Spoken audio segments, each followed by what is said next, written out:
Under cover of night in July 2019, a band of mercenaries fled across the Mediterranean. They were on the run from a Libyan warlord after a failed operation to take over the country. If you want to conquer in the 21st century in an information age, you use mercenaries, special forces, things to keep war secret. And nobody's better at secret wars than mercenaries. This is a world of duplicity and false stories and backstabbing. If you're a mercenary, you're essentially breaking the law in many countries.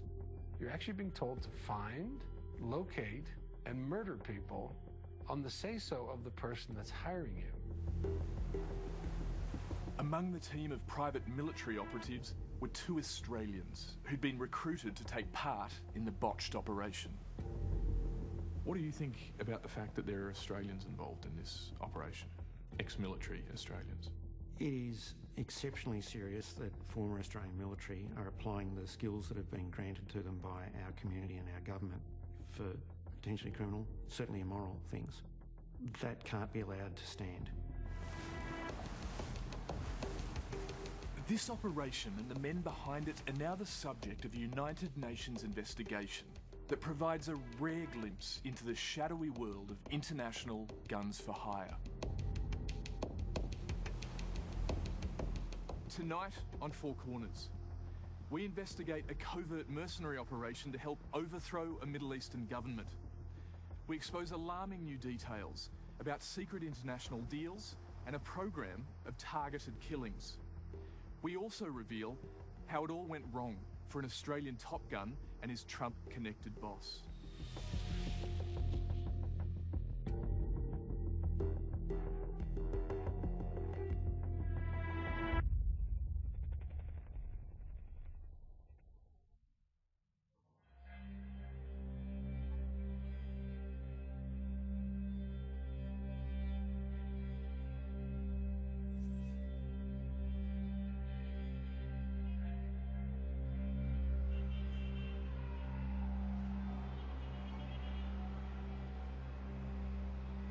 The story starts in the city of Amman, capital of the Kingdom of Jordan.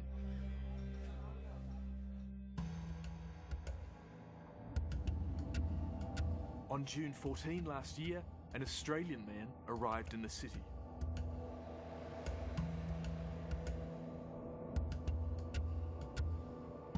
According to UN investigators, he was there to oversee the purchase of helicopters and the transport of men and equipment into Libya to help overthrow the internationally recognised government.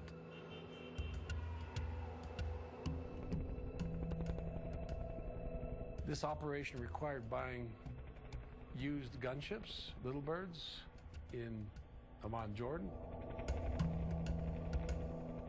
He was also shipping into Libya 3 Puma troop carriers and 3 Gazelle light helicopters, which can be modified to be gunships. The Australian in Amman was a former Air Force fighter pilot called Christian Durant. He was the chief executive of a consulting firm headquartered in the United Arab Emirates called Lancaster 6. He's now a key focus of the UN investigation.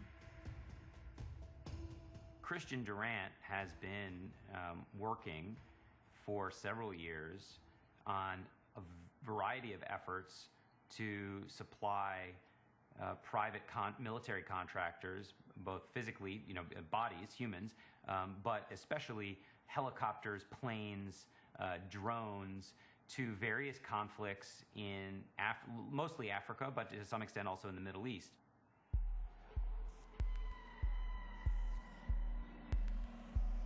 The project involved Lancaster and another UAE-based company.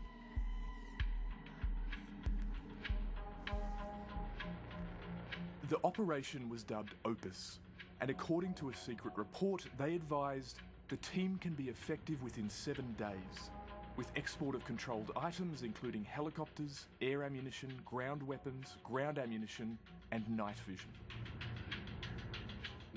You're literally asking to be arrested for planning what is essentially a coup. You're literally laying out a path for anybody who wants to investigate you.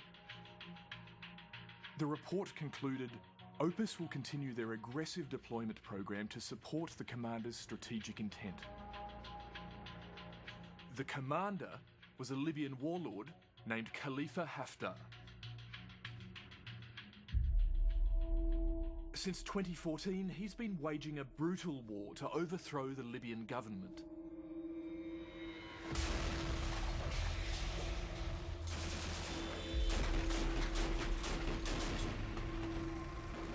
His forces have been accused of serious human rights violations. We have documented a horrific number of unlawful killings, or known as summary executions, of opposing fighters, where people are killed on the spot. In most cases, they're killed in a very gruesome way. And they are then paraded very often, even in front of the cameras. But we have also documented cases of disappearances where people, even civilians, have disappeared. We do have concerns, obviously, in this atmosphere of complete impunity that these violations will just go on. There's currently zero cost for killing a human being in Libya.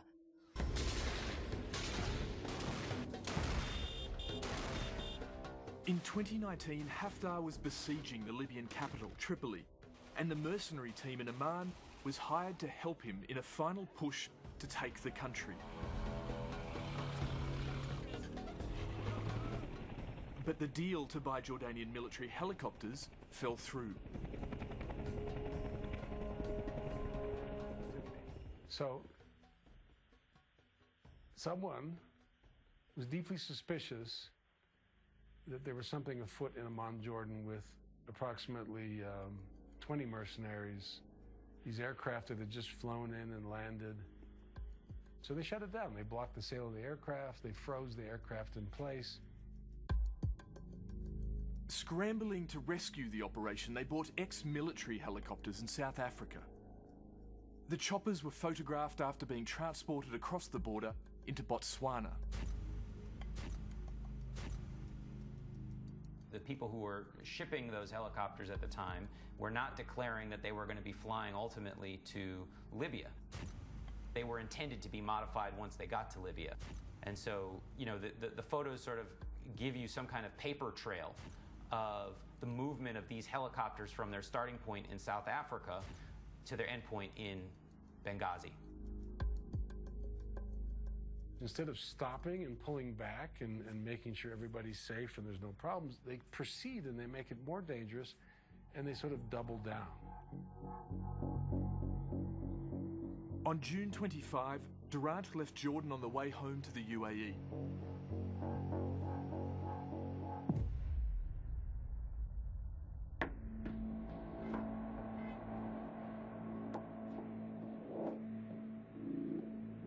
The mercenary team then travelled to Benghazi, Haftar's de facto capital in eastern Libya.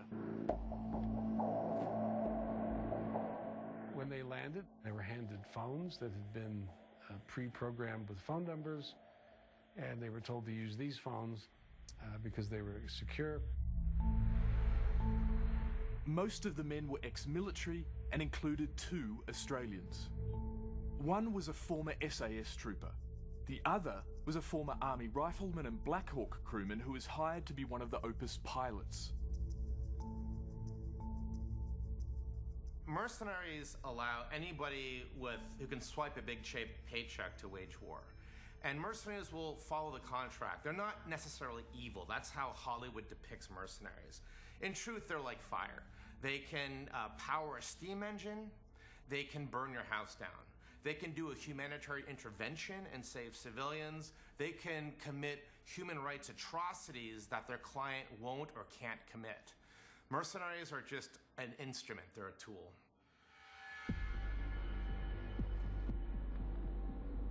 Within hours of arriving in Benghazi, the whole operation fell apart when the leaders of the mercenary team went to meet the warlord. Robert Young Pelton has spoken to some of the people involved. And they went to meet with the general, and the general, not seeing all his fancy gunships that he paid for, was furious at these men. There was 3 of them in the room with the general. And at that time, the general said, I paid $80 million, where's my stuff? And there were threats made against Durant's life. Now, obviously, there's a lot of emotion and yelling and whatever. So these men were escorted by an armed guard to a complex that had 2 homes, 2 houses, and it was very ramshackle. It wasn't well set up. And they had very little time to decide what to do. With tension mounting, the team made the call to flee.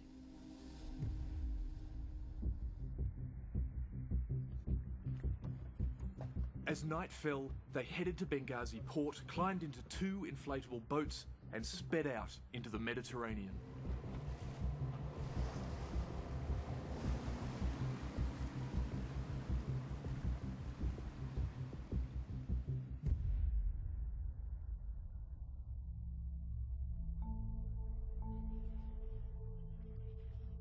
A few hours after dawn, the mercenaries entered the safe harbour of Malta's capital, Valletta.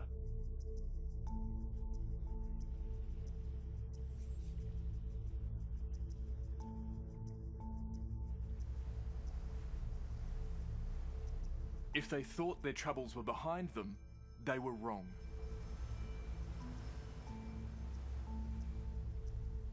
The 20 people arrived on a rib registered in Malta, named the Manta 1, and they entered our Grand Harbour. Maltese police were alerted to the men's arrival. Once they landed on shore, these 20 people that allegedly arrived from Libya, they were arrested immediately by the Malta police. They were escorted to the general headquarters here in Floriana. They were interrogated, investigated, and then later released.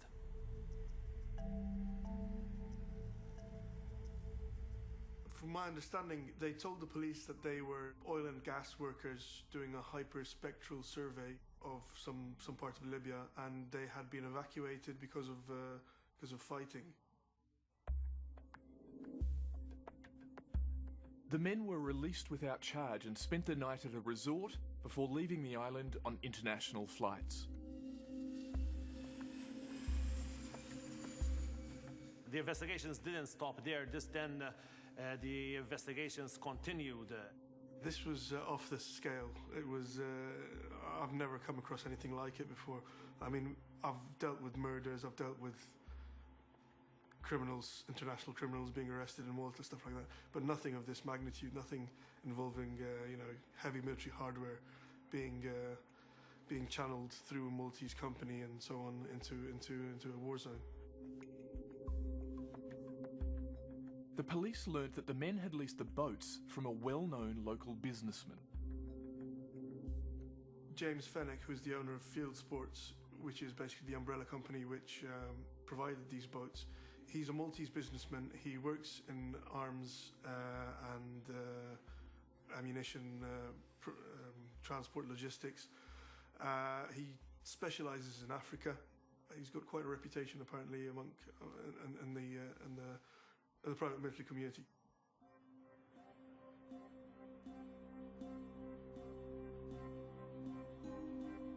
Police charged Fennick and 4 of his employees with breaching European sanctions over the lease of the boats.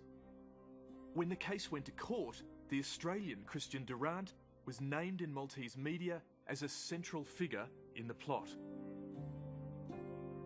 Have you ever met Christian Durant? Yes. And did you speak to him in Malta when he was a resident here? Yes. Christian Durant is he's one of the senior members of Opus Group. He's a director of several companies there, and he was instrumental in the planning of bringing the aircraft, especially, into Libya.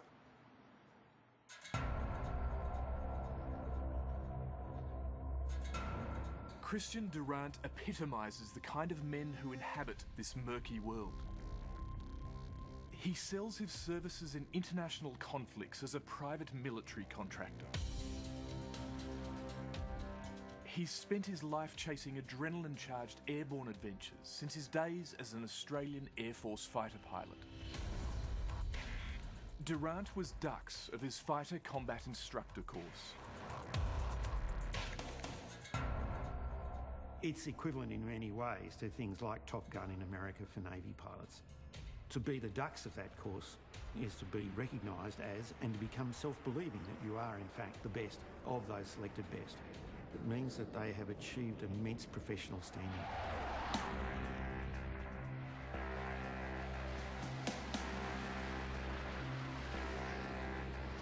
Durant wrote a book about his fighter pilot career using his military nickname, Surge. In it, he compared himself to the Tom Cruise character in the movie Top Gun. In a publicity interview, Durant expressed his frustration with having to play by the rules of the Australian military. There was a lot of politics getting involved and senior bureaucrats getting involved that was eroding the force from what it was asked to do to defend the country. And I couldn't work in that environment. It clashed too much with my own personality.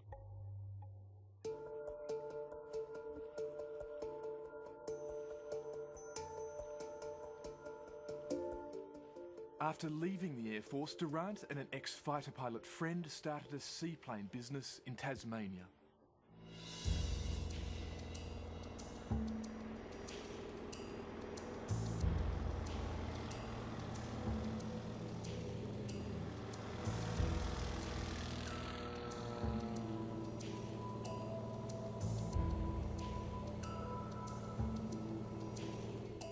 I knew him as Surge, a nickname he got, I think, in the military. My first impression of Surge was, here's a dynamic guy who is really interesting. Another seaplane buff, Simon Current, ran the Tasmanian Tourism Industry Council. He helped Durant start his business. He was an incredibly hard worker, unbelievably. He'd put in huge hours, I know. He would suck it up when the bureaucrats gave him crap, so to speak, which probably stemmed from his military training. He'd look at the problem, he'd sort it here, there and everywhere, and then he'd find a solution. Durant was interviewed by the ABC at the time. I've been involved with seaplanes in Canada, in America, and I think what Tasmania has to offer exceeds all of those.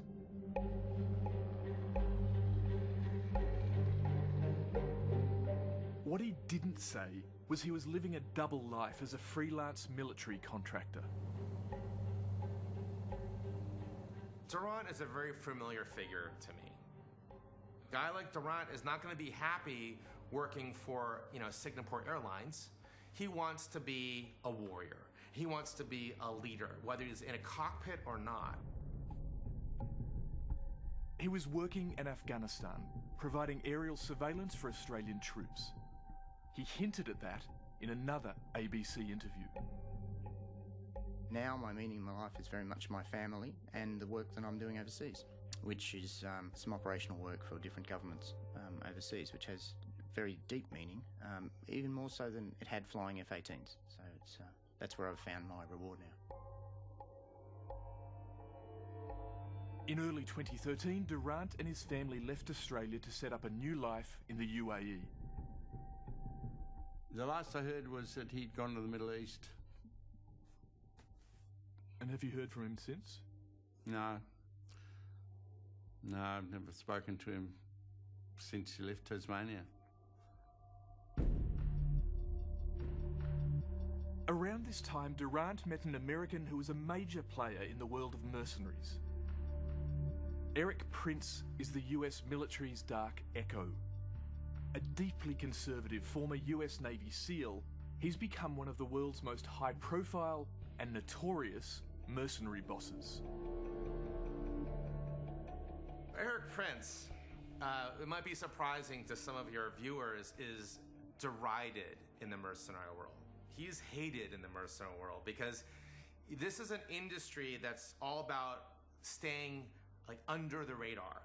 And here's a guy who constantly is seeking media attention, Fox News, with the president, getting in trouble with the Senate, getting in trouble with the New York Times.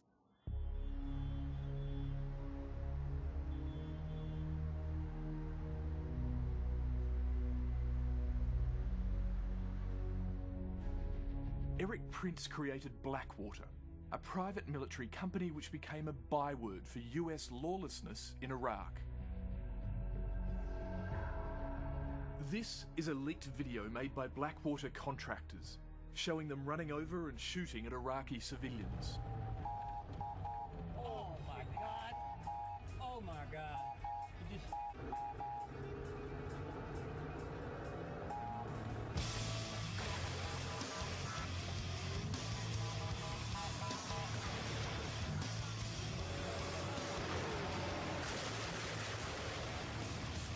What are you looking at, Pope? You got a problem? The company's darkest chapter came during a brutal incident in Baghdad's Nisour Square. In 2007, a group of Blackwater unit, if you will, blew away 17 Iraqis in Baghdad, killed them. And this became a huge strategic, as they'd say in the Army, S-storm for the United States of America in the Middle East as they're launching a counterinsurgency campaign of winning hearts and minds. Please raise your right hand. You promise to solemnly swear that the testimony you will give before this committee will be the truth, the whole truth, and nothing but the truth. Prince was hauled before Congress, but defended Blackwater's actions. We strive for perfection. We try to drive towards the highest standards, but the fog of war and accidents and the bad guys just have to get lucky once. I first met Eric Prince in 2004 at his headquarters in Virginia at Tyson's Corner because I was interviewing him for my book. Robert Young Pelton saw Eric Prince's operation up close when he embedded with Blackwater in Iraq. They later fell out over a business deal. I truly believe, as a moral human being, that Eric Prince is doing bad things. That's my belief, and I'm entitled to it. This is the thing that you will notice about Eric Prince, is everything he says makes sense up to a certain point, and you say, wait, you're talking about strangers flying into a country and just killing people. And you can't do that. I mean, you can do that, but you would go to jail, or you would kill the wrong people, or be shot at, or start a war. So he has this sort of 80% making sense and 20% scaring the shit out of you.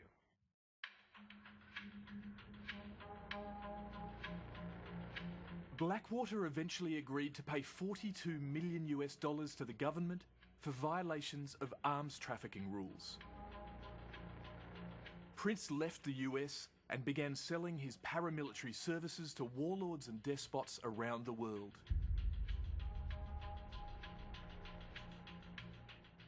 What Prince has become is a hammer in which every problem is a nail. His solution is bring in foreign fighters, Western foreign fighters almost exclusively, into Islamic countries or countries in which, you know, the people who are going to be killed are Muslims, and that will bring peace and prosperity. I mean, it's an old concept. He didn't invent it.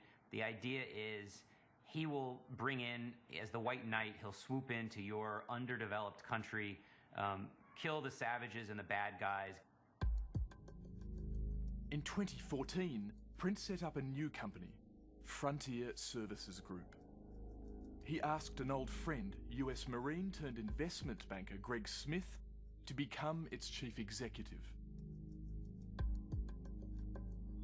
A lot of people advised me against going to work directly for Eric. More than a whole host of business, professional, and family friends said, "Are you sure you want to do this?"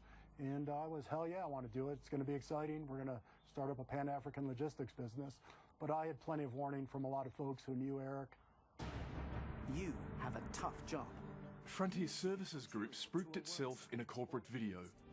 Today, no matter how remote or unstable, No matter the risk level or how tough the environment, FSG gets the job done. According to Greg Smith, the company was supposed to have no role providing military services. Frontier ready. In order for a U.S. citizen to really participate or lead defense services, you need a license from the State Department. And I thought, and I think Eric agreed, it was extraordinarily unlikely that the State Department was going to give Eric or any Eric-related entities a license to provide defense services anywhere in the world. And ultimately, we agreed that Frontier Services Group would be a pure logistics company. We would do logistics in remote places that were often dangerous. We would do them safely, but we would in no way be a security company or a PMC as Blackwater had been. Prince recruited his friend, the Australian Christian Durant, known as Serge, to be Frontier's aviation specialist. Prince invited Durant for a day out on his yacht. He arranged a day sail out on his Blackwater sailboat out of his villa in Abu Dhabi for me and Serge to meet each other along with a couple other folks.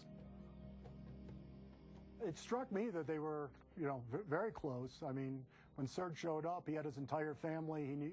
He hopped right on the boat like he'd been there before, and him and Eric were talking like they'd spent a lot of time together. One of Prince and Durant's first projects was to secretly modify two crop dusters to carry weapons. What we discovered is that the aircraft had been outfitted so that they could provide close air support, i.e. you could drop bombs from them and they could fire machine guns. Soon after this, Durant left Frontier Services Group and set up a new company, Lancaster 6. Literally within days of Serge's employment being terminated, as a matter of fact, we were probably still working out the agreement, we learned of a company called Lancaster 6 that had popped up. At that same time, Serge was using Eric's villa address in Abu Dhabi to receive communications from Frontier Services Group. So at that point, I just made the simple assumption that Serge and Eric had started up Lancaster 6 the moment that Serge left Frontier Services Group, or possibly earlier. Lancaster 6 is fronted by Serge Durant, but is very closely linked to Eric Prince, and almost, it's not directly linked to Eric Prince on paper, but there is a track record of Eric Prince proposals in other parts of the world, like Afghanistan, where he proposes an idea and the solution is provided by and offered by a company called Lancaster 6.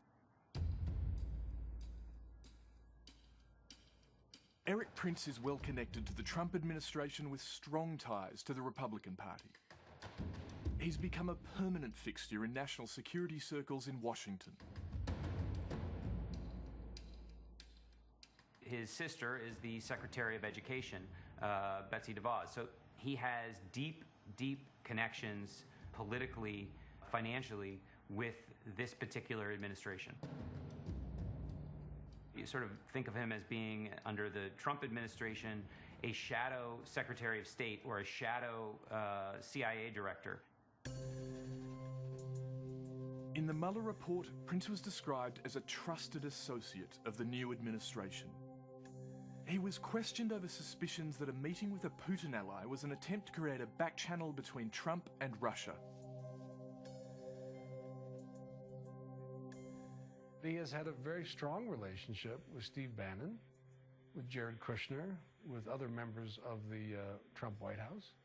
And that's the way he likes it. He likes to be sort of the gray agent, the guy that you don't really pay attention to.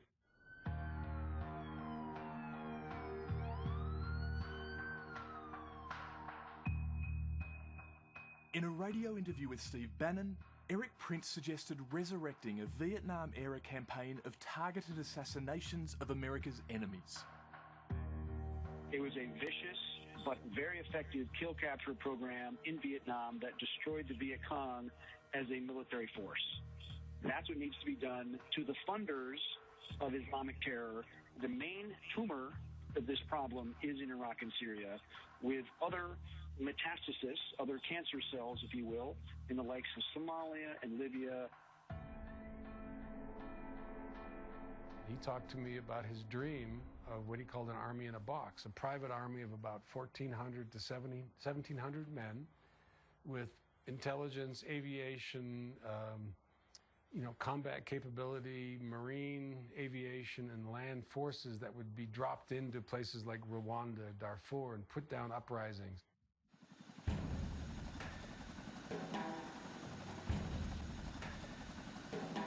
Supported by Durant's new company, and with allies in Washington, Prince went out selling his idea of an army in a box, a force of private contractors, vehicles, boats, and aircraft. One of his first pitches was to replace almost the entire US military in Afghanistan. The idea that 6,500 guys with some crop dusters that were armed with machine guns could somehow turn around the graveyard of empires known as Afghanistan is absurd. But there are people in Washington who are eager to hear that message. Like, oh, we can do it in a year. You, Eric Prince, you seem credible somehow. We'll just do it. Even though generals laughed him out of the room. Prince sold the plan in the US media. Said we're not winning. The terrorist forces control almost half the country as it is now. So clearly this current strategy is not working. Four Corners has obtained a document showing that at the same time, Durant's Lancaster 6 pitched an almost identical plan to provide air support to the Afghan military. I think Durant does Eric's dirty work. It's what it appears to be. And Eric is smart enough to find people to do his dirty work for him. And if they get caught or it fails, I think he fully expects them either to clam up, take the heat, cash your check, and do what you're supposed to do. I've come to sort of see that what Eric Prince has established as a business model is you use cutouts and proxies, lawyers, people to take ownership on paper of things while you have a secret verbal agreement or some other kind of secret side agreement that allows the sort of head of the organization, if you will, Mr. Prince, to control assets and direct operations.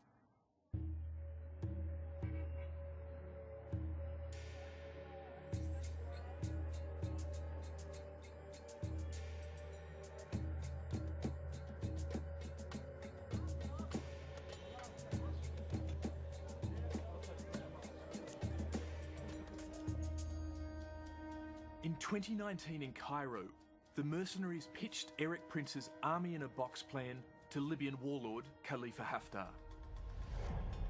Four Corners has obtained the PowerPoint used to sell him on the project.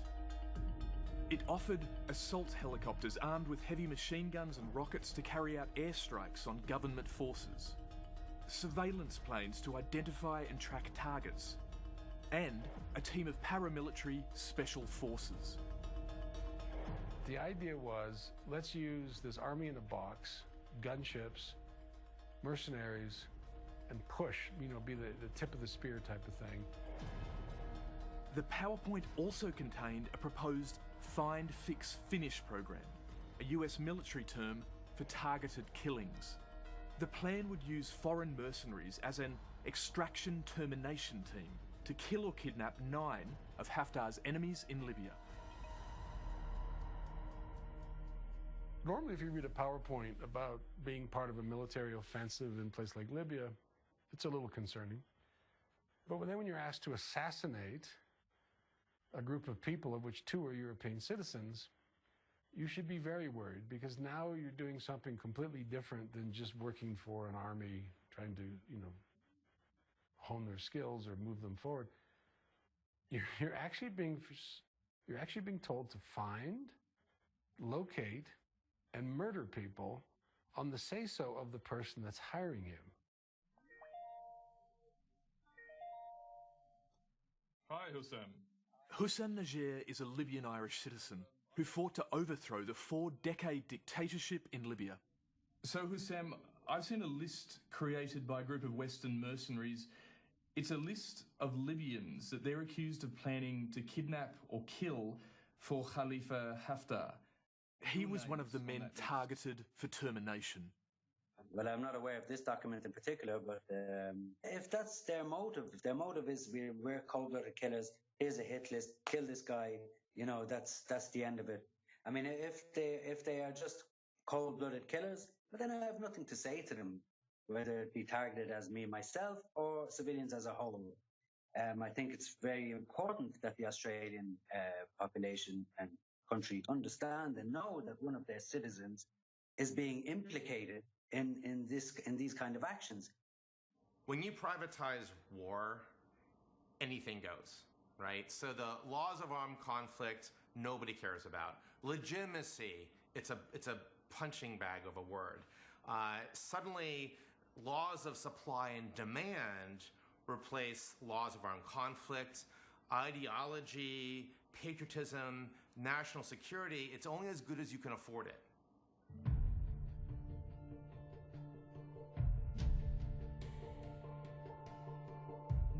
In the weeks after the mercenaries washed up in Malta, the United Nations ramped up its investigation into the failed operation. Evidence started to float to the surface. An inflatable boat abandoned by the mercenaries as they fled Libya was found near Benghazi. When the UN began investigating, they started pulling sales, travel records, phone records, all these things, and everything started clicking together. Both the UN and the Federal Bureau of Investigations is currently conducting an investigation into Eric Prince for alleged arms trafficking or working with General Haftar in Libya. The investigation, run by the UN's panel of experts on Libya, has already gathered 140 pages of damning evidence about the Opus team. The panel found Christian Durant was in breach of a Libyan arms embargo for at least being complicit in the planning and execution of a military operation in support of Haftar.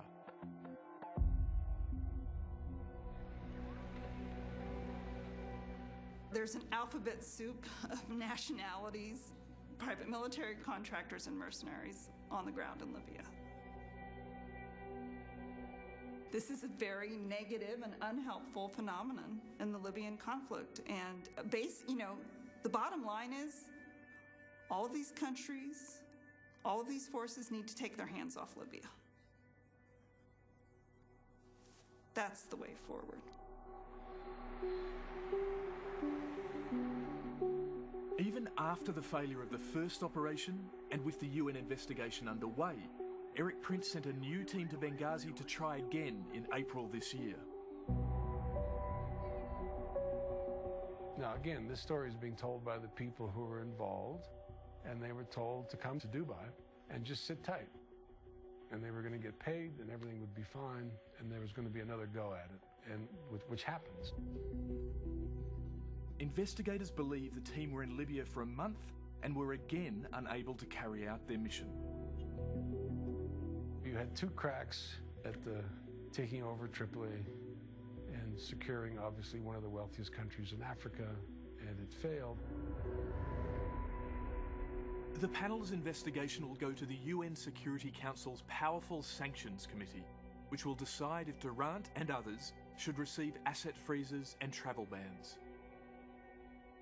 I think all of the work of the panel is extremely important, but it's what is done with all of that. And when it hits the Sanctions Committee, what do the member states do? How are the violators of the arms embargo held accountable? Four Corners can confirm the Australian government has the UN reports. If Durant is charged in Australia, he could face up to 10 years in jail and fines of $500,000. It is exceptionally serious that former Australian military are applying the skills that have been granted to them by our community and our government for potentially criminal, certainly immoral things. In the way we control the threat of guns in our society by controlling the way guns are accessed, that perhaps should be something that should be considered about the way that military people are allowed to be employed. If an Australian citizen takes up arms, provides military advice and services to overthrow a legitimate UN-represented government, also a Western-supported government, for profit, what's the next government? What's the next job? What's the next mission that they will concoct? That's how serious this question is. Durant refused an interview, but told Four Corners in a statement, "We don't breach sanctions, we don't deliver military services, we don't carry guns, and we are not mercenaries." He also said the UN investigation is relying on false documents, and he remains friends with Eric Prince, but has no business relationship with him. I think by going and digging all the way and not stopping on the investigation, it's likely that you can find out much more about the bigger sort of ecosystem of weapons smuggling and mercenary operations, not just in Libya, but everywhere on the African continent and in parts of the Middle East. So I think the Libya investigation is sort of it's like the tip of the iceberg.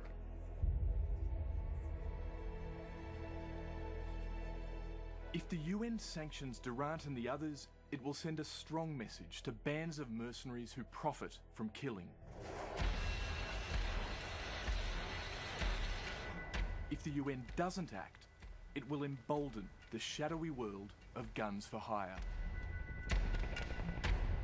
We're heading towards a world where military might is something you buy and sell in a marketplace, and it doesn't observe the laws of war, but the laws of economics.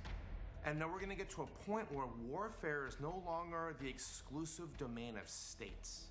It'll be the domain of the global 0.01%, whether they're individuals or the Fortune 500. And that will change who has power in international relations as we know it.